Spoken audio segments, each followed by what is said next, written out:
Friends આપણે શું જોયા હતા તો કે વિકલ્પોમાં આપણે 13 વિકલ્પો સુધી જોયા ને. હવે જોઈએ આપણે 12 વિકલ્પો સુધી જોયા. હવે જોઈએ આપણે 13મો વિકલ્પ. તો તેમાં શું કીધું છે 5 મીટર લંબાઈ 4 મીટર પહોળાઈ અને 1 મીટર ઊંચાઈની ટાંકીમાં ખાલી જગ્યા લીટર પાણી સમાય. હવે આપણને આ શું આપ્યું છે મીટરમાં આપ્યું છે અને આપણને શું કીધું છે ખાલી જગ્યા લીટર પાણી સમાય. તો આપણે પહેલા શું કરવાનું તો કે આ છે ઊંડાઈ રહી આપણે શું કરવાની તો કે મીટરમાં માપવાની, પછી તેને શું કરવાનું લીટરમાં ફેરવી નાખવાનું.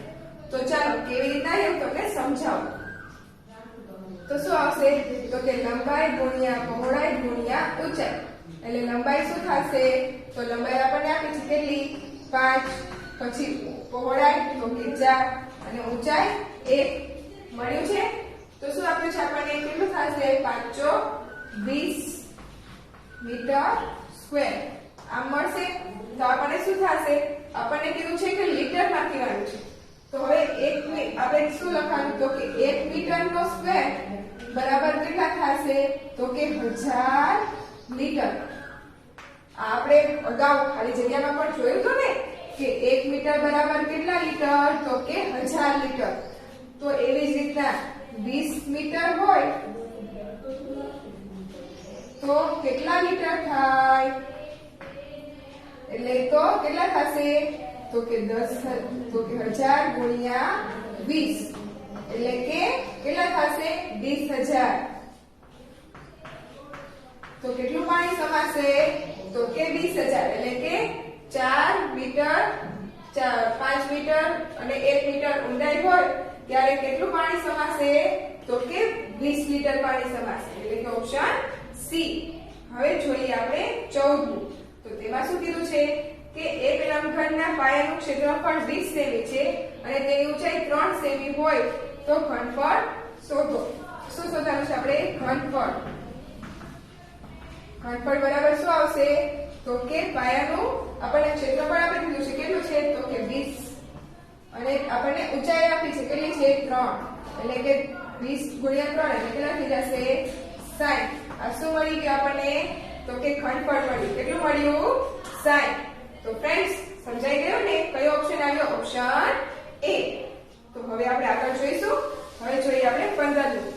તો તેમાં શું કીધું છે એક સમઘનના પાયાનું ક્ષેત્રફળ 25 સેમી છે તો સમઘનનું ક્ષેત્રફળ ખાલી જગ્યા સેમી ઘન થાય.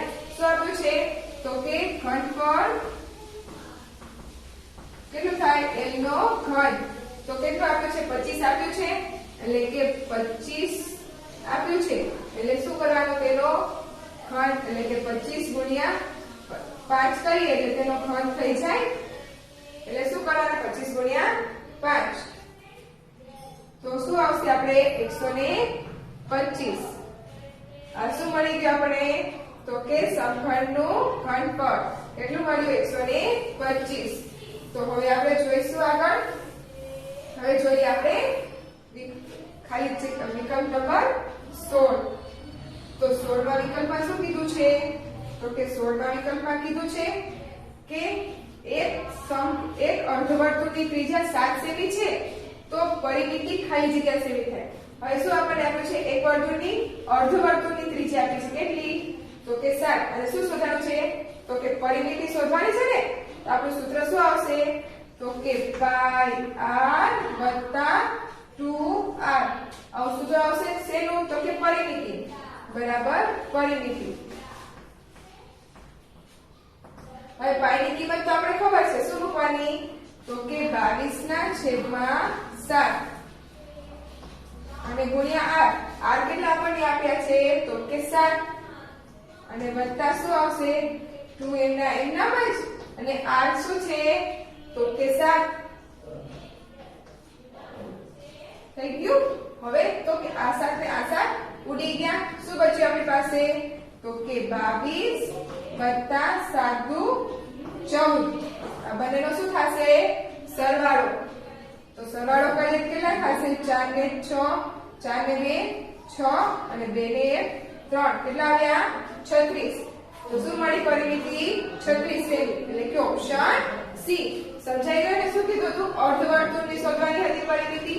તો આખા વર્તુળની પરિમિતિ શું આવે છે તો કે 2π 2r ગુણ્યા 2r ગુણ્યા લંબઘન તો આપણે અર્ધવર્તુળની કીધી હતી એટલે ઊંચાઈ નીકળી જાય એટલે શું થઈ જાય તો કે 2πr + 2r એટલે કે 22/7 + 7 ગુણ્યા 7 + 2 કૌંસમાં 7 તો આપણો જવાબ શું આવે પરિમિતિ 36 તો ફ્રેન્ડ્સ હવે જોઈ લઈએ આપણે 17મો વિકલ્પ તો તેમાં શું કીધું છે 7 સેમી ત્રિજ્યા અને 5 સેમી ઊંચાઈના નળાકારનું ઘનફળ ખાલી જગ્યા સેમી 3 હોય શું કીધું છે 7 સેમી અને 5 સેમી ઊંચાઈના નળાકારનું ઘનફળ તો નળાકારના ઘનફળનું સૂત્ર શું છે આપણું πr² h એવું સૂત્ર છે ને આપણું શું લખવાનું છે આપણે ઘનફળ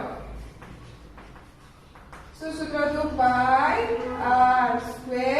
h આવું સૂત્ર છે આપણું પાઈ ની કિંમત શું લેવાની ફ્રેન્ડ્સ યસ કેટલા 22/7 ગુણ્યા r r કેટલા છે આપડા તો કે r આપણી છે 7 એટલે કે 7 નો સ્ક્વેર એટલે કે 7 ગુણ્યા 7 અને ગુણ્યા h આપણને આપ્યા છે કેટલા છે તો કે 5 તો આ 7 ગયા બંને શું કરી ગયા ઉડી ગયા આપણી પાસે શું બચ્યું 22/7 ગુણ્યા 5 હવે શું કરીશું આનો ગુણાકાર એટલે કે 22 ગુણ્યા 7 પંચું 35 એટલે 22 ગુણ્યા કેટલા કરવાના 35 તો ચાલો આપણે ગુણાકાર કરી જોઈએ 35 ગુણ્યા 22 બે રકમની શૂન્ય 5 દુ 10 3 દુ 6 ને 7 5 દુ 10 3 દુ 6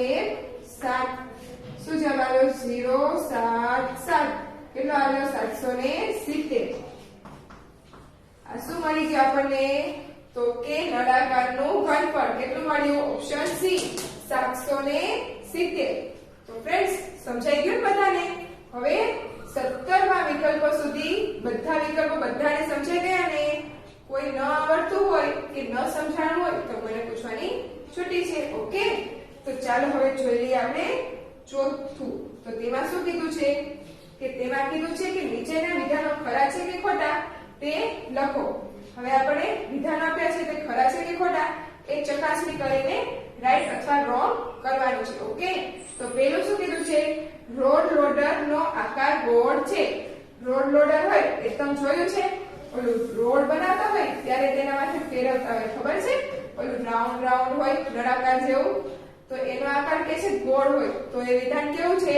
ખોટું એ ગોળ ન હોય કેવું હોય નળાકાર હોય છે ને આવું હોય છે ને આવું હોય છે ને આ રોડ ઉપર ફેરવતા હોય એટલે આ કેવું હોય નળાકાર આનો આકાર કેવો ગોળ હોય છે ગોળ છે નથી ને એટલે આ વિધાન કેવું છે ખોટું હવે જોઈએ બીજું તો તેમાં શું કીધું છે 100 સેમી સ્ક્વેર ક્ષેત્રફળ ધરાવતા ચોરસની બાજુની લંબાઈ 20 સેમી થાય છે શું કીધું છે ચોરસની બાજુની લંબાઈ એટલે ક્ષેત્રફળ શું કીધું છે તો કે ક્ષેત્રફળ બરાબર l નો સ્ક્વેર આમ થાય તો ક્ષેત્રફળ આપણને આપ્યું છે કેટલું છે તો કે 100 તો l નો સ્ક્વેર તો l બરાબર કેટલા થાય વર્ગમૂળમાં 100 એટલે l કેટલા મળે તો કે 10 આપણે કેટલા કીધા છે તો કે 20 એટલે આ વિધાન કેવું છે ખોટું કેટલું મળવું જોઈએ 10 મળવું જોઈએ તો આ વિધાન સાચું પડે પણ કેટલા કીધા છે આપણને 20 એટલે આ વિધાન કેવું છે ખોટું હવે જોઈએ ત્રીજું તો તેમાં શું કીધું છે કે 7 સેમી ત્રિજ્યાના અર્ધવર્તુળનું ક્ષેત્રફળ 77 સેમી થાય છે શેનું કીધું છે અર્ધવર્તુળનું તો ચાલો આપણે જોઈ લઈએ તો કે ક્ષેત્રફળ તો સૂત્ર શું આવશે અર્ધવર્તુળનું કીધું છે એટલે કે 1/2 પાઈ r નો સ્ક્વેર આવું સૂત્ર આવશે ને હવે આપણે આમાં કિંમત મૂકી દેવાની એટલે કે 1/2 પછી ગુણ્યા 22 પાઈ ની કિંમત શું આવે છે 22/7 યસ અને r તો r આપણને આપ્યો છે કેટલો કીધો છે 7 સેમી એટલે કે 7 ગુણ્યા 7 r નો સ્ક્વેર કીધો છે ને એટલે 7 ગુણ્યા 7 હવે આવી ગયા r 7 ગયા બંને શું થયા ઉડી ગયા શું બચ્યું તો કે 2 એકા 2 2 એકા 2 એટલે 11 દુ 22 હવે તો કે 11 અને 7 2 બચ્યું. કેટલા બચ્યા? 11 ગુણ્યા 7 એટલે કે 77. 11 + 77 થાય ને, એટલે કે 77. તો જુઓ 7 સેમી ત્રિજ્યાના અર્ધવર્તુળનું ક્ષેત્રફળ આપણે કેટલું મળ્યું? 77. તો આ વિધાન કેવું છે? સાચું. આપણે 77 મળ્યા ને, એટલે આ વિધાન કેવું છે? સાચું. હવે જોઈએ ચોથું. તો તેમાં શું કીધું છે કે 5 સેમી, 4 સેમી અને 3 સેમી માપના સમઘનનું કુલ પૃષ્ઠફળ 60 સેમી થાય છે. તો જુઓ 60 સેમી થાય છે. શું કીધું છે? સમઘનનું પૃષ્ઠફળ. તો કેટલા થાય? 5 ચોક 20, 20 ગુણ્યા 3 એટલે કે 3 દુ 6 એટલે કે 60 અને ગુણ્યા 2 કેટલા થાય? તો જુઓ પૃષ્ઠફળ કીધું છે એટલે કે પૃષ્ઠફળ બરાબર 2 ગુણ્યા 5 ગુણ્યા 4 ગુણ્યા 3 એટલે કે 2 ગુણ્યા 5 ચોક 20, 20 તરી 60 અને 120. 12 દુ 6 દુ 12 અને 0 એટલે કે 120. કેટલું આવે? 120 સેમી સ્ક્વેર આવે. પણ કેટલું કીધું છે? 60 સેમી સ્ક્વેર. એટલે આ વિધાન કેવું છે ફ્રેન્ડ્સ? ખોટું. ખોટું છે ને? 60 સેમી સ્ક્વેર આવે છે? નથી આવતું ને? એટલે વિધાન કેવું છે? ખોટું. ઓકે. હવે જોઈએ પાંચમું. તો તેમાં શું કીધું છે? એક નળાકારની ત્રિજ્યા અને ઊંચાઈ 1 સેમી છે તો તેનું કુલ પૃષ્ઠફળ 4 પાઈ છે. તો આપણે શું કીધું છે? નળાકારની ત્રિજ્યા અને ઊંચાઈ બંને આપ્યું છે. તો આપણું સૂત્ર શું થશે? તો કે પૃષ્ઠફળ એટલે કે પૃષ્ઠફળ બરાબર આપણું સૂત્ર શું આવશે? તો કે 2 પાઈ r અને r વત્તા h એટલે કે 2 પાઈ r કૌંસમાં r વત્તા h. હવે 2 એમના એમ અને અત્યારે આપણે શું કીધું છે? પાઈ કીધું 4 પાઈ એટલે પાઈ ની કિંમત લખવાની નહીં. ઈ શું કરવાની? એમની એમ જ રાખવાની અને ગુણ્યા r. r આપણને કીધો છે ને 1 છે અને ઊંચાઈ કેટલી કીધી છે? 1 એટલે કે r 1 લીધો અને ઊંચાઈ 1 વત્તા 1. તો શું થશે? તો કે 2 પાઈ અને પછી અહીંયા શું થઈ જશે? તો કે આ 1 લ્યો એ અત્યારે આની સાથે ગુણાય તો 1 થઈ જાય એટલે કે કઈ ન રહે. હવે તો કૌંસમાં 1 ને 1 2. તો શું થયું? 2 ને 2 4 2 દુ 4 5. તો 4 પાઈ આવ્યું. તો કે હા એટલે આ વિધાન કેવું છે? સાચું. કેવી રીતના આવ્યું ફ્રેન્ડ્સ? તો કે આપણું સૂત્ર શું હતું? 2 પાઈ r r વત્તા h એવું સૂત્ર હતું આપણું. એટલે 2 પાઈ r એટલે કે r ની કિંમત શું મૂકી આપણે? 1. આપણે કીધું છે ને ત્રિજ્યા અને ઊંચાઈ બંને શું છે? 1 1 એમ કીધું છે ને. એટલે r આપણે કેટલા લીધા? તો 1 અને આ 1 અને r 1 અને h 1.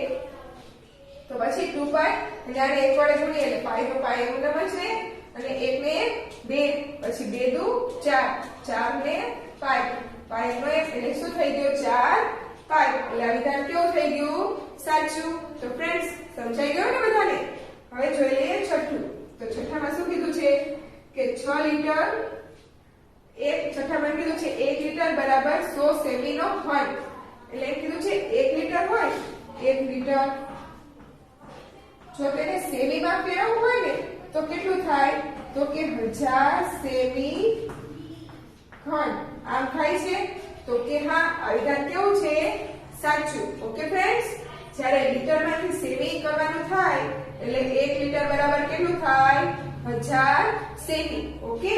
હવે જોઈએ આપણે સાતમું. તો તેમાં શું કીધું છે? કે સરખી ઊંચાઈના બે નળાકારની ત્રિજ્યા 2:3 ના પ્રમાણમાં છે તો તેનું ઘનફળ 4/9 પ્રમાણમાં થાય. શું કીધું છે? બે સરખી ઊંચાઈના નળાકાર છે અને ત્રિજ્યા શું કીધી છે? તો કે 2/3 ના પ્રમાણમાં છે. બે નળાકાર છે સરખી ઊંચાઈના એટલે કે 2/3 એટલે 2/3 બે વખત માપ લેવાનું કેમ કે બે નળાકાર છે અને એક સરખી ત્રિજ્યાના એ કીધું છે. હવે આને આપણે ગુણોત્તરના સ્વરૂપે છે તો p છેદ q સ્વરૂપમાં લખવાય તો લખી શકીએ ને. એટલે કે 2/3 ગુણ્યા 2/3 બંને સરખા છે ને અને ગુણોત્તર સ્વરૂપે છે એટલે ગુણ્યા કરવા પડે. તો શું થાય?